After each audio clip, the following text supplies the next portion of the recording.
On va s'intéresser aujourd'hui à un article de recherche assez fascinant. Il fait des affirmations qui sont franchement extraordinaires. L'idée, c'est qu'une clé pour une mémoire parfaite aurait été découverte et qu'elle serait cachée dans des concepts mathématiques très anciens. Et ça, c'est la toute première phrase de l'article en question. Rien que ça. C'est le genre de déclaration qui nous oblige à nous arrêter un instant.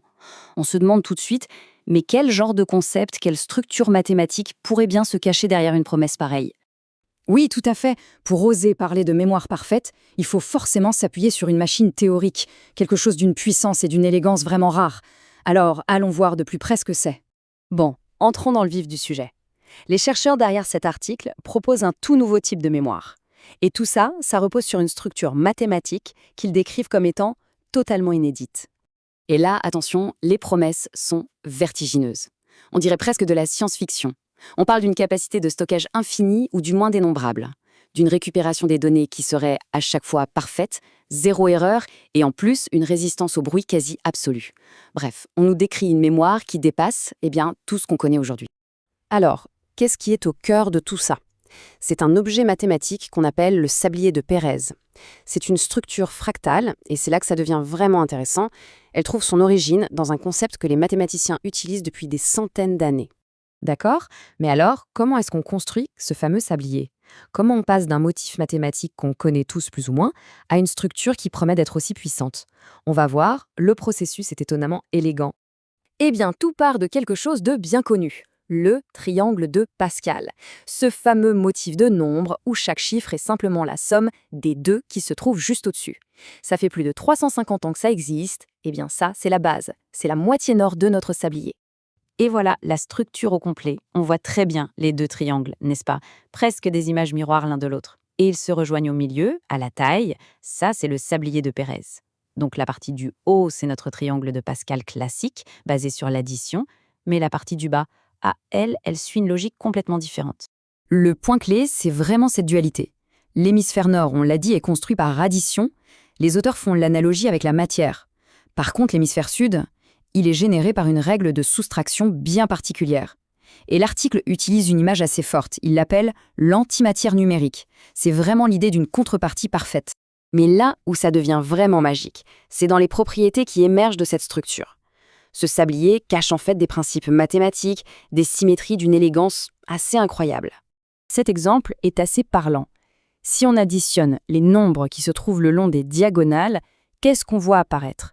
L'une des suites les plus célèbres qui soit, en maths et dans la nature, la suite de Fibonacci. Et ce qui est fou, c'est qu'elle n'est pas là par hasard, elle n'est pas ajoutée artificiellement. Non, elle émerge tout naturellement de la géométrie même de la structure. Et cette fameuse suite, 1, 2, 3, 5, 8 et ainsi de suite, ce n'est pas juste une petite coïncidence amusante. Ça révèle un lien vraiment profond entre la géométrie du sablier et une constante fondamentale qu'on retrouve partout, le nombre d'or. Tout se tient. Il y a une autre propriété fascinante que les auteurs appellent le verrouillage de parité. Alors, qu'est-ce que c'est? C'est simple. Imaginons qu'on plie le sablier en deux, sur son axe. Eh bien, la parité des nombres est toujours conservée. Un nombre pair va toujours se retrouver en face d'un autre nombre pair, et un impair face à un impair. C'est une symétrie absolument parfaite. Bon, on arrive maintenant au cœur du réacteur, la partie vraiment cruciale. C'est ici qu'on va découvrir la percée fondamentale, celle qui libère toute la puissance du sablier, et qui, quelque part, justifie les affirmations incroyables qu'on a vues au début. Et tout ça, ça repose sur un concept que l'article appelle le théorème 7. C'est ça, la fameuse clé d'or. C'est ce théorème qui fait passer le sablier d'une jolie curiosité mathématique à une machine potentiellement révolutionnaire. Ce chiffre, là, moins de 0,0000003%, qu'est-ce que c'est? C'est le résultat d'une analyse de, tenez-vous bien, 2,5 milliards de paires de nombres dans la structure. C'est le taux de collision, c'est-à-dire le nombre de fois où on a trouvé un doublon. Ce taux est tellement bas qu'il est statistiquement insignifiant. On peut dire qu'il est quasiment de zéro. Et c'est là qu'on touche à la différence fondamentale avec ce qu'on fait aujourd'hui. D'habitude, pour stocker des données, on utilise des techniques de hachage. Le problème, c'est qu'il y a toujours un risque, même infime, que deux données différentes se retrouvent avec la même adresse. C'est ça, une collision. Eh bien, le sablier, lui, grâce à ce fameux théorème 7, promet que chaque paire de nombres qui se font face crée une adresse qui est mathématiquement unique. Le risque de collision, il n'existe tout simplement pas. Cette citation de l'article résume parfaitement l'idée. Du fait que chaque coordonnée dans cet espace fractal a une signature numérique unique, le système devient en fait un espace d'identification universel. En clair, si chaque emplacement a une adresse absolument unique, alors on a un système d'indexation parfait. Et voilà la base théorique de la fameuse mémoire parfaite. D'accord, tout ça c'est de la belle théorie mathématique. Mais concrètement, comment est-ce que cette structure pourrait se transformer en application technologique réelle? Et justement, ce n'est plus seulement une idée sur le papier. Ce qu'on voit ici, c'est une visualisation du sablier, mais utilisée comme un plan, une architecture pour un ordinateur quantique. Chaque petit point qu'on voit représente un qubit, et leur disposition suit très précisément la géométrie fractale du sablier. Selon l'article, cette structure unique pourrait tout simplement révolutionner au moins 3 grands domaines. Premièrement, l'informatique quantique, elle deviendrait plus stable, plus tolérante aux erreurs. Deuxièmement, la cryptographie, on pourrait créer des clés de chiffrement post-quantiques qui seraient en théorie inviolables.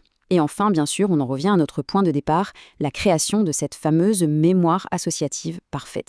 Et pour que ce soit encore plus concret, les auteurs font une prédiction, disons, assez audacieuse. Ils suggèrent que cette architecture pourrait rendre possible le décryptage des standards de chiffrement actuels, comme les clés RSA de 2048 bits, et ce, avant 2035. C'est une affirmation qui, si elle se vérifie, a des implications absolument gigantesques pour toute la sécurité numérique mondiale. On va donc terminer sur cette pensée qui donne un peu le vertige, non ?